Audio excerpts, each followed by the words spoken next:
الحمد لله الحمد لله وحده والصلاة والسلام على من لا نبي بعده ونشهد أن لا إله إلا الله وحده لا شريك له ونشهد أن سيدنا ومولانا محمدا عبده ورسوله أما بعد فأعوذ بالله من الشيطان الرجيم بسم الله الرحمن الرحيم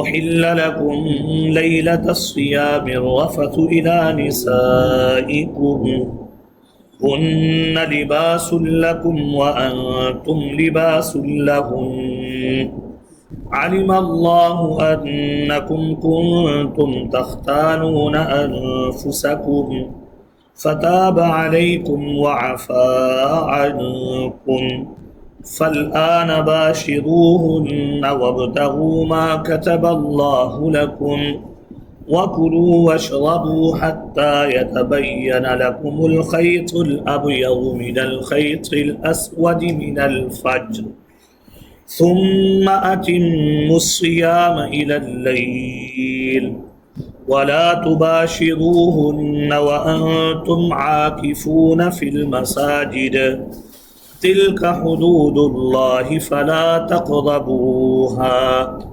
كذلك يبين الله آياته للناس لعلهم يتقون صدق الله العظيم اللهم صل على سيدنا محمد وعلى آل سيدنا محمد وبارك وسلم تسليما كثيرا كثيرا۔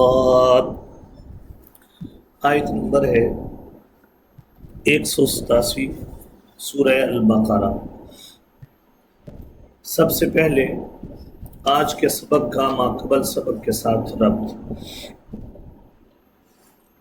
سورہ بقرہ کا تیسرا حصہ ہم پڑھ رہے ہیں۔ یہ سورہ مبارکہ کل 4 حصوں پر بنیادی طور پر مشتمل ہے۔ ایک ہے توحید، دوسری ہے رسالت، اور تیسری ہے جہاد فی سبیل اللہ، اور چوتھی بات ہے انفاق فی سبیل اللہ، جن میں سے 2 باتوں کو ہم پڑھ چکے ہیں، ایک اللہ کی وحدانیت کو اور دوسرا نبی اکرم صلی اللہ علیہ وسلم کی رسالت کو۔ اب کچھ اسباق سے سورہ مبارکہ کا تیسرا مضمون شروع ہے، جہاد فی سبیل اللہ۔ لیکن جہاد اور انفاق کو ممکن بنانے کے لیے ضروری ہے معاشرے کے اندر اتفاق اور اتحاد۔ اس اتفاق اور اتحاد کی فضا کو پیدا کرنے کے لیے اس سورہ مبارکہ میں امور انتظامیہ ذکر کیے جا رہے ہیں۔ ان امور پر اگر عمل کرو گے تو یقیناً آپس میں متحد رہو گے، متفق رہو گے، تمہارے لیے جہاد بھی آسان ہوگا اور انفاق بھی آسان ہوگا۔ لیکن ان امور انتظامیہ پر عمل کرنے کے لیے ضروری ہے کہ انسان روحانی طور پر اس قابل ہو اور خوف خدا انسان کے من میں ایسے رچا ہو کہ اس کے لیے امور انتظامیہ پر عمل کیا ہو، آسان ہو۔ اس کے لیے امور انتظامیہ کو آسان بنانے کے لیے جو امور ذکر کیے جا رہے ہیں وہ ہیں امور مصلحہ۔ امور انتظامیہ میں سے پہلا امر ہم نے پڑھا تھا، اے ایمان والو، آپس کے نظم کو اور اتحاد کو قائم رکھنے کے لیے ہم نے تمہارے اوپر قصاص کو کیا کر دیا ہے، فرض کر دیا ہے۔ تمہاری سوسائٹی میں، تمہارے معاشرے میں کوئی انسان اللہ نہ کرے اگر دوسرے کو کیا کرتا ہے، قتل کرتا ہے، تو بدلے میں قصاصاً اس آدمی کو بھی کیا کیا جائے، قتل کر دیا جائے۔ یا اگر اس کے ورثہ دیت لے کر اسے معاف کرنے پر راضی ہوں تو پھر وہ آدمی کیا دے گا، دیت دے گا۔ اگر قتل کے معاملے میں قصاص پر اور دیت پر عمل کرو گے تو تمہارا آپس کا اتفاق اور اتحاد رہے گا